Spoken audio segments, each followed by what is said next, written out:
இலங்கையில 30 வருட காலமா நடந்த யுத்தம் தொடர்பா இன்னைக்கு வரைக்கும் உலகளாவிய ரீதியில பேசிட்டு தான் இருக்கிறாங்க. இந்த நிலைமையில இலங்கையில இன்னொரு யுத்தம் நடைபெறுமா அப்படின்ற கேள்விக்கு முன்னாள் ஜனாதிபதி மஹிந்த ராஜபக்ஷ முன்வச்ச கருத்தை இப்ப அதிகமா எல்லாரும் பகிர்ந்துட்டு இருக்கிறாங்க.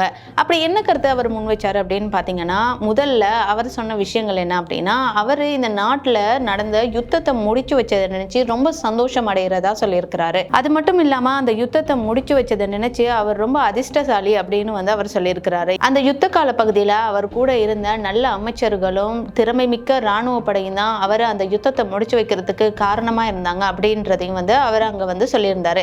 இந்த நிலைமையில இன்னொரு யுத்தம் இந்த நாட்டில் நடைபெறுமா அப்படின்ற கேள்விக்கு அவர் சொன்ன பதில் என்ன அப்படின்னு பாத்தீங்கன்னா, இப்போ நாட்டில் இருக்கக்கூடிய சூழ்நிலையில யுத்தம் ஏற்படுறதுக்கான வாய்ப்பு இல்லை. ஆனா எதிர்காலத்துல என்ன வேணா நடக்கலாம், யாராலையும் அதை எதுவுமே கணிக்க முடியாது. நாட்டுல இன்னொரு யுத்தம் நடைபெறுமா அப்படின்ற கேள்விக்கு அவர் சொன்ன பதில் என்ன அப்படின்னு பாத்தீங்கன்னா, இப்போ நாடு இருக்கிற நிலைமையில இன்னொரு யுத்தம் ஏற்படுறதுக்கான சூழ்நிலை இல்லை. ஆனா எதிர்காலத்துல என்ன வேணா நடக்கலாம், யாராலையும் அதை கணிக்க முடியாது. எனவே எதிர்காலத்துல யுத்தம் நடக்கலாம், நடக்காமலும் இருக்கலாம் அப்படின்ற மாதிரி முன்னாள் ஜனாதிபதி மஹிந்த ராஜபக்ஷ முன்வச்ச கருத்து தான் இப்ப அதிகமா பகிரப்படுது.